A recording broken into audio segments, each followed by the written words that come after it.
Stella alipata mimba 2 zilizoharibika. Alifanya kazi usiku na mchana kumsaidia mume wake alipokuwa hana kitu. Lakini alipopata utajiri, alimdharau mke wake, akamwita mnene, kibonge mchafu na akambadilisha kwa bosi wake. Kile ambacho hakuwahi kugundua ni kwamba unene wake ulitokana na homoni za ujauzito na msongo wa mawazo mzito, si uzembe. Hii ni hadithi ya mwanamke aliyetendwa usaliti licha ya upendo, uaminifu na kujitolea alikomwaga katika ndoa yake. Habari familia, karibu tena. Kabla hatujaanza hadithi ya leo, tafadhali subscribe. Msaada wenu unaendelea kuhuisha hadithi hizi na kutusaidia kushiriki sauti zinazostahili kusikika. Na kwenye comment, tuambie unatufuatilia kutoka wapi na hadithi hii imegusa vipi moyo wako. Tunaanza. Kilio kikubwa cha mwanaume kilivuma kwenye korido ya hospitali. Alikuwa Bwana Michael Musa. Sauti yake ilivunjika, mikono yake ilitetemeka na macho yake yalikuwa mekundu kwa machozi. Hii ni mimba ya pili kuharibika chini ya miaka 3, alilia kwa uchungu. Maumivu yake yalijaza korido kwa uzito kiasi kwamba hata watoto waliokuwa eneo la kusubiria wakanong'ona kimya. Wauguzi wawili wakakimbia na kumgusa mabegani kwa upole. Bwana, tafadhali tulia. Twende ofisi ya daktari. Atakueleza kila kitu, mmoja wao alisema kwa sauti ya upole. Michael akafuta uso kwa nyuma ya mkono. Kifua chake kilipanda na kushuka kama mtu karibu kuzimia. Kimya kimya aliwafuata. Ndani ya ofisi ya daktari mkuu, Michael alikaa, mikono ikiwa imekunjika ngumi. Daktari mzee alimwangalia kwa huruma. Bwana Michael, daktari alianza polepole. Najua hili ni chungu, lakini mkeo Stella amekuwa akifanya kazi nyingi kupita kiasi. Mwili wake ulikuwa chini ya msongo mzito. Ndiyo maana alipoteza ujauzito huu. Michael akainua kichwa akishangaa. Msongo? Lakini daktari, vipi? Daktari akavuta pumzi. Mara ya mwisho alipokuja kliniki ya wajawazito nilimkagua. Shingo ya kizazi chake ilikuwa tayari inaanza kufunguka mapema mno. Nilimwonya asibebe vitu vizito, asipate msongo, asikandamizwe. Nilimwambia apumzike vizuri, lakini hakufuata ushauri. Taya ya Michael ilishuka. Alijihisi kusalitiwa. Hakuniambia, alinong'ona. Kama ningejua, ningehakikisha anapumzika. Daktari, najua anajitahidi kusaidia kwa sababu kazi yangu hailipi vya kutosha. Labda hakutaka kunisumbua, lakini kama ningejua. Sauti yake ikavunjika, machozi yakamtiririka tena. Uchungu wa kupoteza mtoto mwingine ulimkata kama kisu. Daktari akavuta pumzi ndefu. Tafadhali usimlaumu kupita kiasi. Na yeye anapitia maumivu. Michael akatikisa kichwa kwa unyonge. Daktari, kisha akajikokota hadi wodini kwa Stella.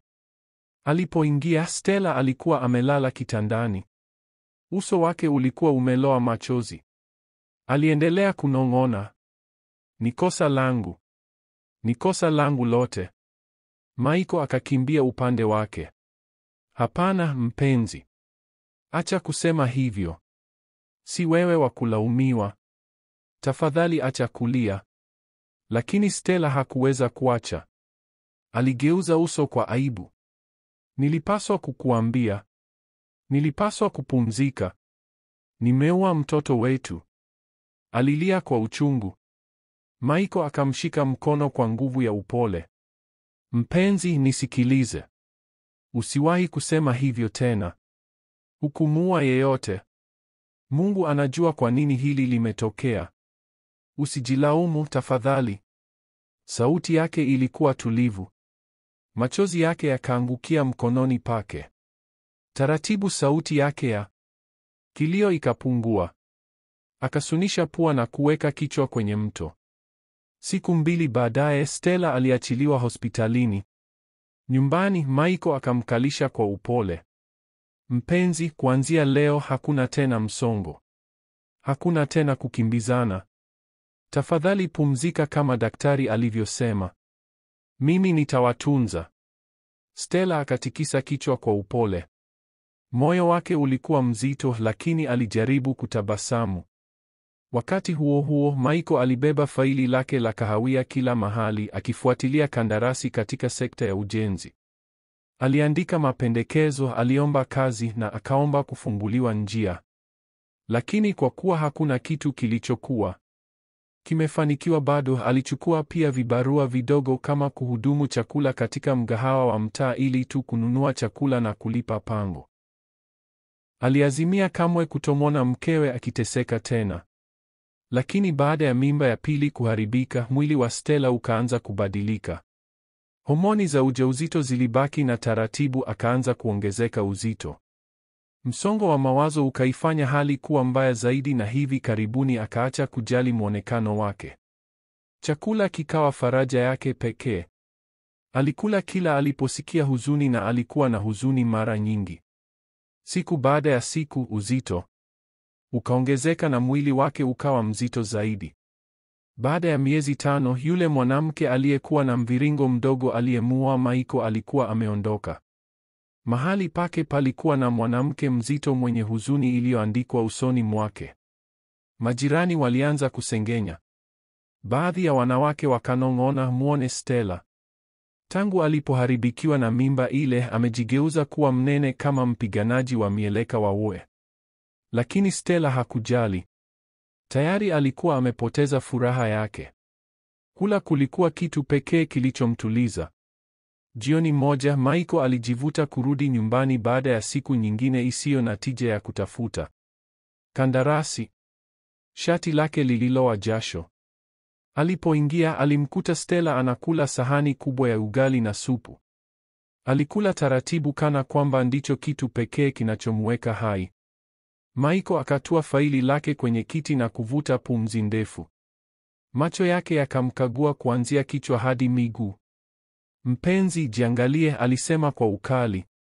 Je, bado unajali kujihudumia tena? Kila siku unakula tu na kuongeza uzito. Ndivyo unavyotaka kubaki?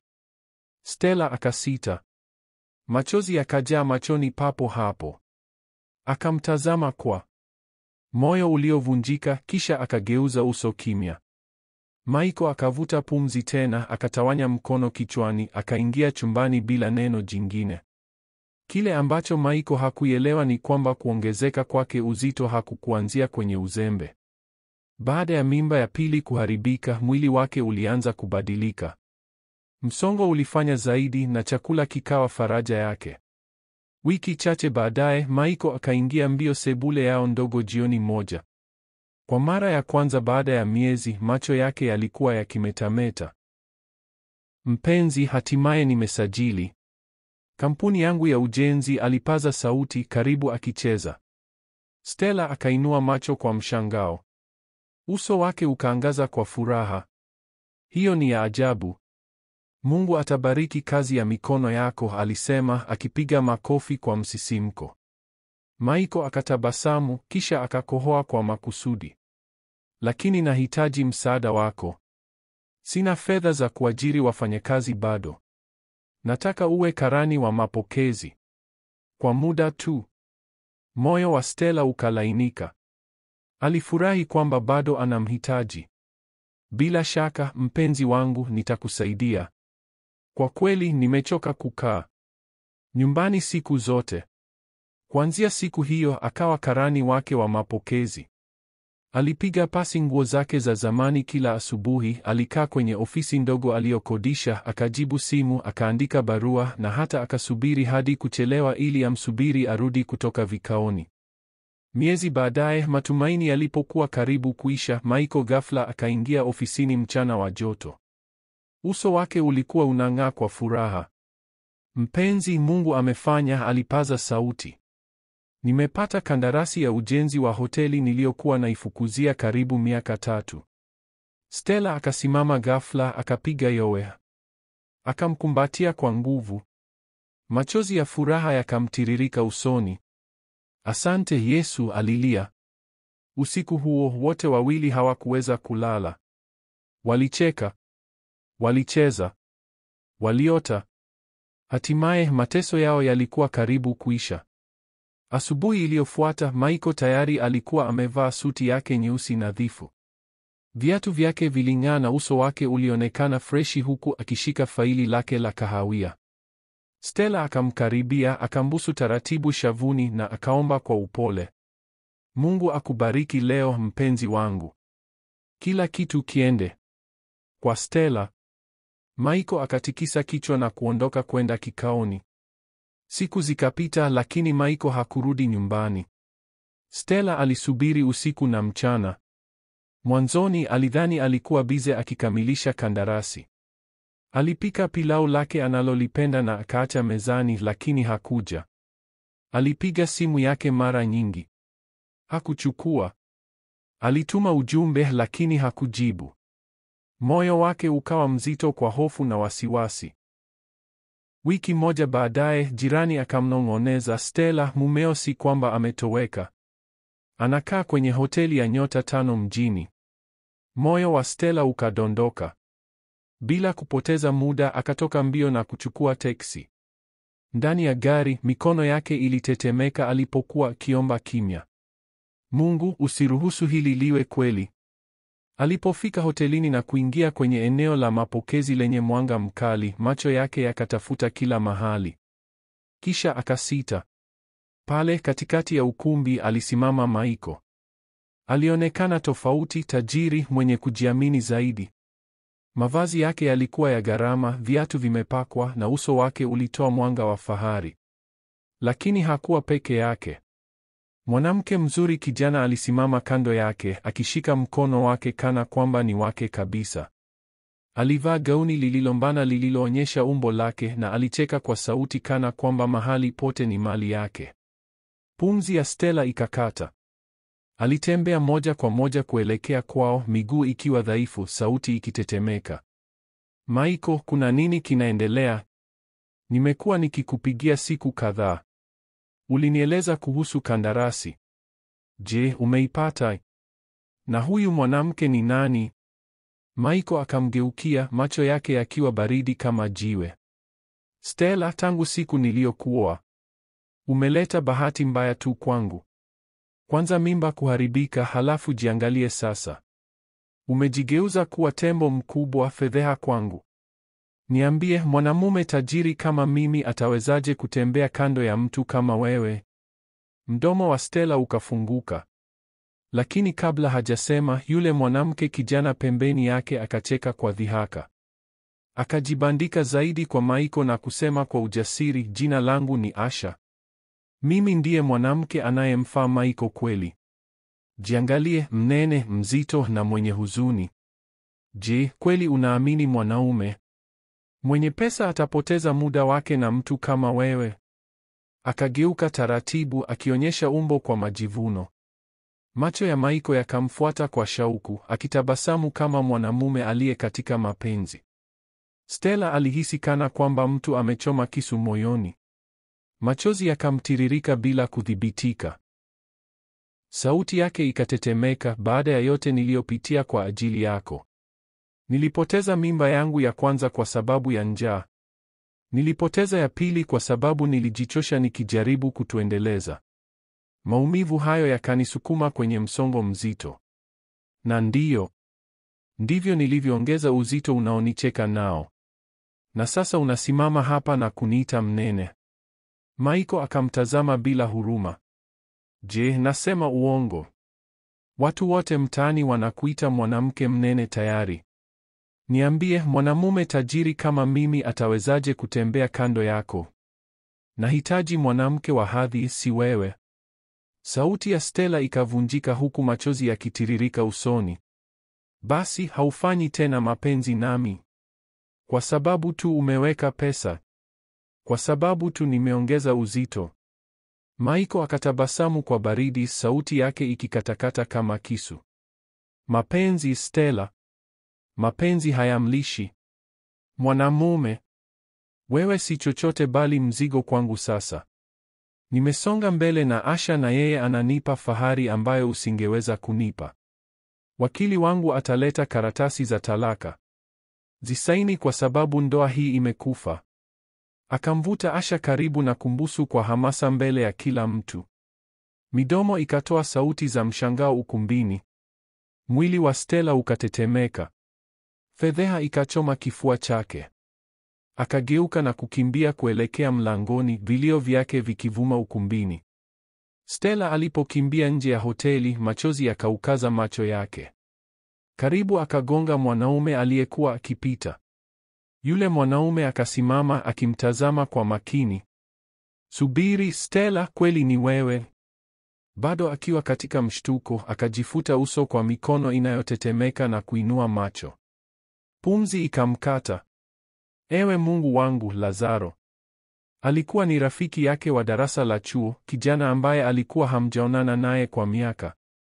Imekuwa muda mrefu sana, Lazaro alisema kwa tabasamu la joto. Ni miaka mingi. Umeendeleaje? Machozi yakamtiririka usoni. Sio vizuri, akajibu kwa udhaifu. Tabasamu la Lazaro likapotea alipomtupia macho Maiko na Asha ndani ya ukumbi wa mapumziko. Nimeona kilichotokea sasa hivi. Huyo ni mume wako. Stella akameza kilio. Alikuwa mume wangu hadi sasa. Ameniita mnene na kunitupa kwa mwanamke mwingine. Baada ya miaka 4 ya kuteseka naye, sasa kwamba ana pesa ameniacha. Taya ya Lazaro ikakaza. La kufurahisha. Kwa sababu mimi ndiye niliyeidhinisha kandarasi hiyo kwake. Macho ya Stella yakapanuka kwa mshangao. Wewe? Lazaro akatikisa kichwa taratibu. Usiwe na wasiwasi. Shikilia moyo. Kila kitu kitaenda sawa. Akamtazama kwa upole. Naweza nikakupeleka nyumbani. Stella akajifuta machozi. Sijui kama naweza kurudi huko. Majirani zangu tayari wananicheka. Wanasema mume wangu ameniacha kwa sababu ya ukubwa wangu. Sauti ya Lazaro ikawa ya upole zaidi. Basi njoo nami. Unaweza kukaa nyumbani kwangu muda wowote unaotaka. Stella akasita. Lakini vipi kuhusu mke wako? Utaelezaje kumleta mwanamke mnene nyumbani kwako? Lazaro akacheka. Sina mke bado. Kwa hiyo uko huru. Safari ya kuelekea nyumbani kwa Lazaro ilikuwa kimya. Stella alitazama dirishani, akili yake ikiwa nzito kwa maumivu. Masaa machache tu yaliyopita alikuwa mwanamke aliyeolewa mwenye tumaini. Sasa alikuwa ametupwa na kufedheheshwa. Lazaro akamtazama kwa jicho la kando. Usiendelee kuwaza sana Stella. Najua inauma, lakini utakuwa sawa. Akacheka kidogo kwa uchungu. Ninawezaje kuwa sawa, Lazaro? Nilimpa Maiko kila kitu. Niliteseka naye tulipokuwa hatuna chochote, nikiamini siku moja maisha yatakuwa bora. Na sasa ana pesa, ananiita bure. Lazaro akavuta pumzi. Watu wengine hubadilika wanapopata utajiri. Lakini niamini, matendo ya Maiko yanasema mengi kumhusu yeye kuliko kukuhusu wewe. Hatimaye wakafika mbele ya jumba kubwa lenye milango mirefu, maua yenye rangi na chemchemi inayong'aa. Macho ya Stella yakapanuka kwa mshangao. Lazaro, hii ni nyumba yako? Lazaro akatabasamu kwa joto. Ndiyo, hii ni nyumba yangu Masaki, Dar es Salaam. Nina nyingine pia katika mikoa tofauti. Akatoka nje na kumfungulia mlango. Haya, tuingie, alisema kwa upole. Ndani nyumba ilionekana kama peponi. Vigae vya taa viling'ara kutoka darini. Viti vilikuwa laini na vya gharama. Mapazia yalimetameta na kila mahali palinukia usafi na hadhi. Stella akasimama kimya, ameduaa. Kwa mara ya kwanza baada ya miezi mingi, machozi yake hayakuwa ya maumivu tu, bali pia ya mshangao. Lazaro akagundua Stella amekaa kimya, uso wake mzito kwa maumivu.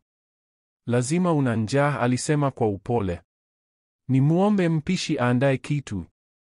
Lakini Stella akatikisa kichwa haraka. Hapana, wacha nipike. Kupika kunanifanya nijisikie vizuri. Kunashika akili zangu. Lazaro akainua nyusi. Bado? Unataka kupika hata hapa? Ndiyo, akanong'ona. kunanifanya nijisikie hai. Lazaro akacheka taratibu. Sawa basi. Jikoni ni kwako.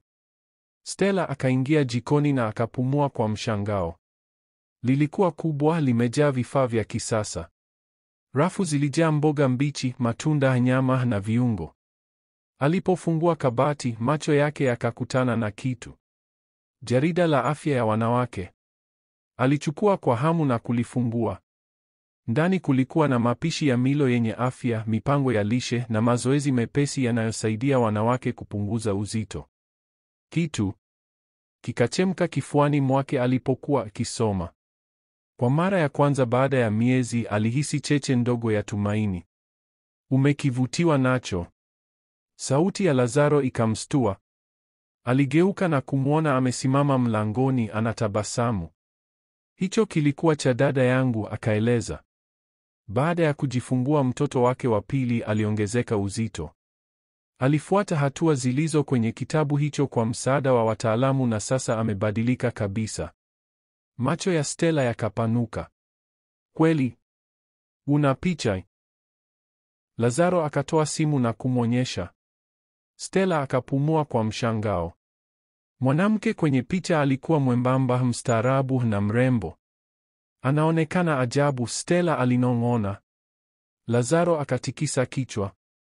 Alifanya kazi kwa bidii sana, lakini ilistahili. Ukiwa tayari kujaribu, naweza kukusaidia pia. Stella akanyamaza kwa muda, macho yake yakishuka chini. Kisha kwa pumzi dhaifu akaongea kwa upole.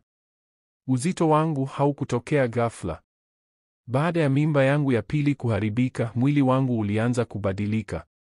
Nikaanza kuongeza uzito na msongo ulipoingia ukazidisha. Chakula kikawa kimbilio langu. Kitu pekee kilichonituliza. Nilila zaidi na zaidi, nikijaribu kufunika uwazi ndani ya moyo. Kabla sijajua, nilikuwa nimejipoteza. Macho ya Lazaro yakawa laini. Akategemea mlango kwa upole akimtazama. Ningeweza kuhisi, alisema kwa tabasamu hafifu. Enzi za chuo ulikuwa na shepu nzuri sana. Ulikuwa mmoja wa wanawake waliopendwa sana chuoni. Stella akataharuki kwa haya, sauti yake ikikatika. Maisha yana njia ya kuwabadilisha watu. Lazaro, sikuwahi kufikiria yangu yangekwenda hivi. Kwa mara ya kwanza siku hiyo akatabasamu kidogo katikati ya maumivu. Labda bado si kuchelewa. Nadhani nitajaribu vidokezo hivi vya afya. Siku chache za kwanza katika nyumba ya Lazaro hazikuwa rahisi. Maumivu ya usaliti wa Maiko bado yalimsumbua. Usiku mwingi alikaa dirishani akiuliza nafsi, kweli mimi sifai? Je, uzito wangu ulinifanya nisiwe na stahili ya kupendwa? Lazaro alimpa nafasi, lakini hakumwacha peke yake kabisa. Alimweleza hadithi za siku zao za chuo, akamchekesha na kumkumbusha bado ana thamani. Kisha asubuhi moja akafanya uamuzi. Aliingia jikoni, akachukua jarida na kulisoma kwa makini. Lilikuwa kuhusu kuishi kwa afya, kula sahihi na kufanya mazoezi mepesi. Lazaro alipomkuta akisoma, akatabasamu kwa kuelewa. Basi uko makini na hili? Stella akatikisa kichwa thabiti. Ndiyo, lakini si kwa ajili ya Maiko. Hata si kwa kisasi. Kwa ajili yangu. Nataka nijisikie mwenye kujiamini tena. Huo ndio moyo, Lazaro akasema. Na usijali, nitakuunga mkono hadi mwisho. Safari yake ikaanza. Mwanzo ilikuwa ngumu. Alibadili milo kutoka sahani nzito za wali na mafuta hadi sehemu nyepesi za matunda, mboga na vyakula vyepesi vya protini. Lazaro hata akamwajiri mkufunzi wa mazoezi kumwelekeza. Siku za kwanza za mazoezi zilikuwa ngumu. Mwili uliuma, miguu ikatetemeka na jasho likamiminika kama mvua. Jioni moja baada ya mazoezi magumu, Stella akaangukia kwenye sofa amechoka. Lazaro akajiunga naye na kumpa gilasi ya maji. Umechoka? Akauliza kwa upole. Sana, akavuta pumzi. Sikujua mabadiliko yanaweza kuwa magumu hivi. Lazaro akacheka. Kila kitu chenye thamani kinahitaji juhudi, lakini tayari naona tofauti kwako. Stella akainua nyusi. Unasema tu kunifariji? Lazaro akasogea karibu. Hapana, nasema kwa uzito. Una mwanga sasa. Sio nje tu, bali ndani pia. Kwa mara ya kwanza Stella akapata haya. Hakuna mtu, hata Maiko, aliyewahi kumsemesha hivyo. Haraka akanywa maji kuficha uso wake. Baada ya miezi 5 Stella alibaki thabiti. Nguo zake zikaanza kumlegea. Mashavu yake yakapungua. Alijihisi mwepesi, mwenye nguvu. Na mwenye nguvu mpya. Kila alipojiangalia kwenye kioo hakuona tena mwanamke aliyevunjika ambaye Maiko alimwacha. Aliona mwanamke mwenye kujiamini anayezaliwa upya.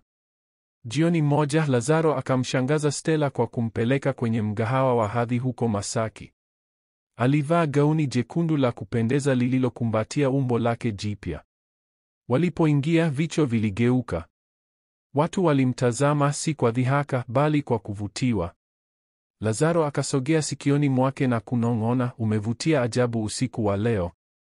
Stella akatabasamu, asante Lazaro, kwa kila kitu. Kwa mara ya kwanza kwa muda mrefu alihisi furaha ya kweli. Miezi baadaye Lazaro alimwalika Stella kwenye tafrija kubwa ya biashara. Mwanzoni alisita. Lazaro, sijawahi kwenda kwenye tukio kama hilo. Sihisi kama ninastahili pale. Lazaro akacheka kwa upole. Niamini Stella, utastahili pale. Na utakapoingia hawatakutazama tu, watakuvutia. Akitiwa moyo na maneno yake akakubali. Usiku wa tukio alivaa gauni la manjano la kuvutia lililomeremeta chini ya taa. Alipotoka chumbani, taa ya Lazaro karibu ikaanguka. Wow, akanong'ona. Unaonekana wa ajabu. Stella akatahayari kwa aibu. Unaona hivyo kweli? Si kwamba naona hivyo, Lazaro akajibu. Najua. Kisha akamtolea mkono wake na pamoja wakaondoka kuelekea hafla. Ukumbi uliangaza kwa utajiri na nguvu. Wafanyabiashara wakubwa, wasanii na wanasiasa walijaza chumba. Stella alipokuwa akitembea pembeni ya Lazaro, mazungumzo yakapungua, vichwa vikageuka, minong'ono ikapanda. Alishika kichwa chake juu, uzuri wake haukubishaniwa. Kule upande mwingine wa ukumbi, Maiko, mume wa zamani wa Stella, alikaa na Asha. Alionekana amechoka, uso wake umejaa mistari ya msongo. Macho yake yakatembea kwa uvivu hadi yakatua kwa Stella. Nyusi zake zikakunja na akasogea mbele akitazama kwa makini zaidi. Huyo mwanamke ni nani? Alinung'unika. Anaonekana kama nimemfahamu. Asha akamtazama Stella na kukunja mabega. Sijui, lakini kweli anaonekana kama nimemwona. Maiko hakuweza kuacha kumtazama. Akainuka kutoka kwenye kiti akichukua hatua za polepole zenye wasiwasi. Alipokaribia, utambuzi ukampiga kama radi. Mdomo wake ukafunguka. Stella, akanong'ona kwa kutoamini. Stella akatabasamu kwa utulivu. Habari, Maiko. Macho ya Maiko yakamkagua kuanzia kichwa hadi miguu, yakihangaika kuamini kile anachokiona. Wewe unaonekana tofauti sana. Najua, alisema taratibu, sauti yake ikiwa tulivu na ya fahari. Lazaro akasogea, mkono wake ukiwa wa ulinzi juu ya mkono wa Stella, sauti yake ikiwa baridi lakini thabiti. Kuna tatizo hapa. Maiko akameza kwa shida. Sikumtambua mara ya kwanza. Sauti yake ikatetemeka kwa aibu. Stella akasogea kidogo, macho yake yakimchoma. Hiyo ni kwa sababu mwanamke uliyemtaliki amekuwa na kuwa bora. Maiko akasita. Moyo wake ukazama. Kwa mara ya kwanza majuto yakamchoma kwa kina. Aligundua alikuwa ametupa almasi akifukuza kung'aa. Maiko akarudi kwenye kiti chake na kuendelea kumtazama Stella. Asha akagundua na akauliza, kwa nini unaendelea kumtazama yule mwanamke? Maiko akatoa kicheko cha kujilazimisha. Si kitu. Lakini ndani kiburi chake kilipigana na aibu. Alijua si kitu. Wakati huo huo, Stella alibaki mtulivu na mwenye nidhamu. Alikataa kumwonyesha udhaifu wake. Lazaro akatabasamu, akainua glasi na kugonganisha na Stella. Pamoja wakatabasamu huku Maiko akitazama kimya, moyo wake ukiwaka kwa majuto. Hafla ilipokuwa inakaribia kuisha, Lazaro alijiondoa kwenda kusalimia viongozi fulani. Kwa bahati, akatembea moja kwa moja hadi meza aliyoketi Maiko na Asha. Lazaro akatabasamu kwa urahisi. Maiko, jioni njema. Nipasavyo kukiri, Stella amekuwa akifanya mambo ya ajabu. Hivi karibuni amekuwa kuwa mwanamke wa kipekee. Maiko akavuta tabasamu jembamba. Taya yake ilikuwa ngumu. Naona hivyo. Moyo wake uliwaka kwa uchungu, lakini alijaribu kuuficha. Macho ya Asha yakapanuka ukweli ulipompiga. Mwanamke mstaarabu ambaye Maiko alikuwa akimtazama usiku kucha alikuwa mke wake wa zamani. Akabaki kimya, akiangalia kwa makini. Kisha Lazaro akaangusha bomu. Stella sasa ni mchumba wangu. Macho ya Maiko yakapanuka kwa mshangao. Nini? Sauti yake ikapasuka. Kwa muda Maiko alihisi kizunguzungu. Yule mwanamke ambaye alikuwa amemdhihaki, amemtupa na kumfedhehesha, sasa alikuwa anasimama juu kando ya mmoja wa wanaume wenye nguvu nchini. Alidhani angehangaika, labda hata aombe msaada, lakini badala yake alikuwa ameinuka juu kumshinda. Asha akacheka kwa dhihaka. Oh, Maiko, usiniambie bado unamjali mwanamke yule.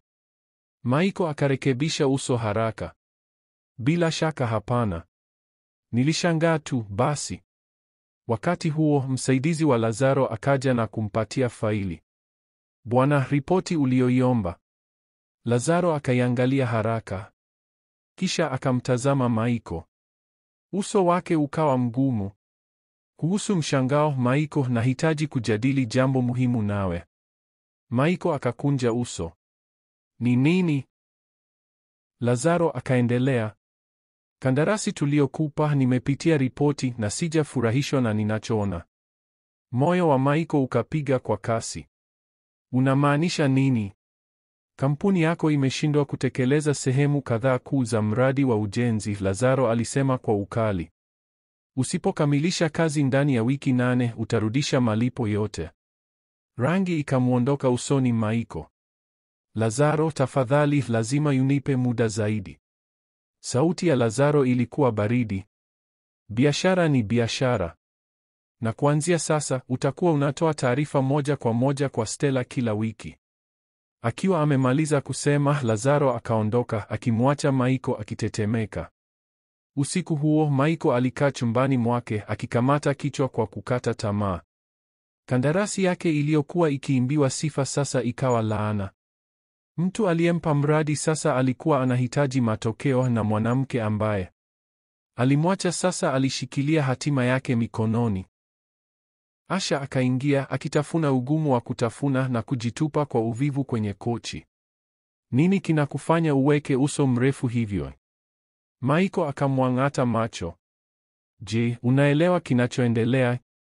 Nisipomaliza mradi huu ndani ya wiki 8 nitarudisha kila shilingi. Unajua hiyo ina maana gani? Asha akazungusha macho.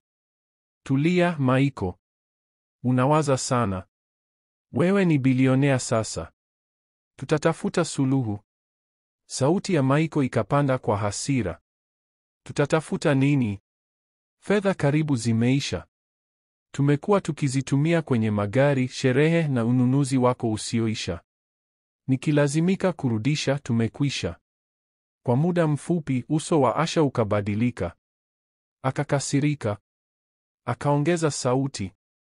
Usiniwalaumu kwa kushindwa kwako, Maiko. Mwanamke wa hadhi kama mimi anastahili anasa zote maishani. Kama huwezi kutoa, hiyo ni shida yako. Maiko akamtazama na ghafla akaona ukweli. Hakuwahi kumpenda. Alipenda tu mtindo wa maisha. Kama alivyomtupa Stella, Asha pia alikuwa tayari kumwaga yeye. Wiki 6 baadaye, katika kampuni ya Lazaro, Stella alikaa nyuma ya dawati, mwenye kujiamini na mtulivu. Michael alisimama mbele yake, mwenye wasiwasi na aliyevunjika. Stella, nahitaji muda zaidi, aliomba. Akainua nyusi. Muda zaidi? Muda uliotolewa tayari ulikuwa wa kutosha. Umekuwa ukifanya nini na fedha? Michael akajikokota. Nilihesabu vibaya, nilidhani Ulidhani Lazaro hataona? Akamkata kwa makali. Ulidhani unaweza kupoteza fedha na bado ukakwepa uwajibikaji. Michael akanyamaza. Stella akainama mbele. Sauti yake ilikuwa tulivu lakini thabiti. Hii ni biashara. Michael, sitakufumbia macho. Una wiki 2 zilizobaki. Kamilisha au urudishe kila hela. Maneno yake yakamkata kama upanga. Yule mwanamke mnyonge aliyewahi kumdhihaki alikuwa ameondoka. Mahali pake palikuwa na mwanamke mwenye kujiamini na mwenye mamlaka. Michael akaondoka ofisini kwake akiwa ameinamisha kichwa, mikono ikitetemeka. Hakuwahi kufikiria maishani kwamba mwanamke aliyemwita tembo siku moja angeishika hatima yake mikononi. Alijaribu kila kitu. Simu za maumivu kwa wawekezaji, mawasilisho ya haraka, hata maombi ya siri kwa Lazaro aongeze muda. Lakini hakuna aliyetamani kusaidia. Sifa yake ilikuwa inaanguka na saa ilikuwa inahesabu. Michael aliweza kuhisi himaya yake ikiteleza siku baada ya siku. Na kila usiku, sura ya uso wa Stella tulivu, mwenye kujiamini ikamtesa. Kisha baya kabisa likatokea. Wiki moja tu kabla ya mwisho, Asha akafunga mabegi yake ya gharama. Akasimama mbele ya Michael, uso wake ukiwa baridi na mgumu. Sitaendelea kukaa hapa nikiangalia unafilisika, alisema kwa ukali. Akavua pete yake ya uchumba na kuiweka mezani. Nilidhani wewe ni mshindi, Michael. Kumbe wewe ni mshindwa mwingine tu. Mdomo wa Michael ukafunguka. Asha, huwezi kuwa serious. Lakini Asha tayari alikuwa akisukuma begi lake kuelekea mlangoni. Hata hakutazama nyuma. Kwa heri, Michael. Tafuta mwanamke mwingine wa kuteseka nawe. Michael akabaki ameganda, akitazama mwanamke ambaye alimchagua badala ya Stella akitoka kwenye maisha yake. Moyo wake ukazama. Kama ilikuwa imerudi mduara kamili. Kwenye kampuni ya Lazaro. Stella alikaa nyuma ya dawati akipitia ripoti ya mwisho ya mradi wa Michael. Uso wake ulikuwa mtulivu lakini mzito. Ripoti ilikuwa janga. Majengo nusu, vifaa duni na ishara zilizo wazi kwamba fedha zimetumiwa vibaya. Akavuta pumzi ndefu, akainua simu na kumpigia Lazaro. Lazaro, alisema kwa upole, Michael ameshindwa kutekeleza. Tunahitaji kuendelea na mchakato wa kurejesha fedha. Sauti ya Lazaro ilikuwa tulivu lakini thabiti. Nilitarajia hili. Tuendelee na hatua za kisheria. Siku iliyofuata Michael akapokea barua. Moyo wake karibu ukasimama aliposoma maneno makubwa.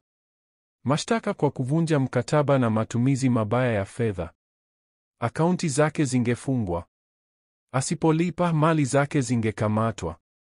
Akiwa na hofu, Michael akakimbilia ofisini kwa Stella. Mabega yake yaliyowahi kuwa ya majivuno sasa yameinama, macho yakiwa yamevimba kwa kukosa usingizi. Stella, tafadhali, aliomba, sauti ikivunjika. Nilifanya kosa. Nilikuwa mpumbavu. Usiruhusu wachukue kila kitu kwangu. Tafadhali zungumza na Lazaro kwa ajili yangu. Stella alimwangalia kwa macho tulivu, thabiti. Sauti yake ilikuwa ya upole lakini ilikata kwa ndani. Uliponiacha, Michael, uliwahi kufikiria nitaishije? Je, ulijali kwamba nilikuwa sina kitu? Hapana, ulifikiria tu kujihusu. Na sasa unataka rehema. Michael akaanguka magotini, machozi yakitiririka usoni. Stella, tafadhali. Najua nastahili haya, lakini nakuomba. Usiniruhusu nipoteze kila kitu. Kwa muda moyo wa Stella ukalainika. Lakini kisha akapumua kwa kina na kutikisa kichwa. Hii si kuhusu kisasi, Michael. Hii ni kuhusu uwajibikaji. Ulipewa nafasi na ukaipoteza. Sasa lazima ukubali matokeo. Maneno yake yakampenya kama upanga. Michael akagundua kwamba kweli imekwisha. Kampuni ikaendelea na mashtaka. Ndani ya wiki chache, Michael akapoteza kila kitu. Magari yake, jumba lake, sifa yake. Mtu aliyekuwa akitembea kwa majivuno sasa akawa anazurura mitaani kwa aibu. Wakati huo, maisha ya Stella yakaota maua kuliko hapo awali. Hakuwa amebadilisha mwili tu, bali pia akili na roho. Akawa mwenye kujiamini, mwenye nguvu na ang'avu. Uhusiano wake na Lazaro ukawa wa kina zaidi kila siku. Hivi karibuni ulimwengu ukapata habari Stella na Lazaro wanaoana. Asubuhi ya harusi yake, Stella alisimama mbele ya kioo akiwa amevalia gauni jeupe la kuvutia. Mwanamke aliyekuwa akimtazama kwenye kioo hakuwa tena aliyevunjika. Alikuwa mrembo, jasiri na mwenye uhai. Akatabasamu kwa upole. Kupoteza Michael kulionekana kama mwisho wa maisha yangu, lakini kwa kweli ulikuwa mwanzo. Alipotembea kuelekea kwenye madhabahu alikokuwa Lazaro, umati ukapumua kwa mshangao kwa uzuri wake. Macho ya Lazaro yakimetameta kwa upendo. Na katika wakati huo, Stella alijua kwamba hakuwa amepata upendo tu tena, bali pia amejipata yeye mwenyewe. Maisha yakamtabasamu. Hadithi ya maumivu iligeuka kuwa hadithi ya ushindi. Je, umefurahia hadithi hii? Tafadhali like, share na jisajili kwenye chaneli yangu ili usikose hadithi inayofuata yenye nguvu. Msaada wako una maana kubwa sana. Asante kwa kutazama.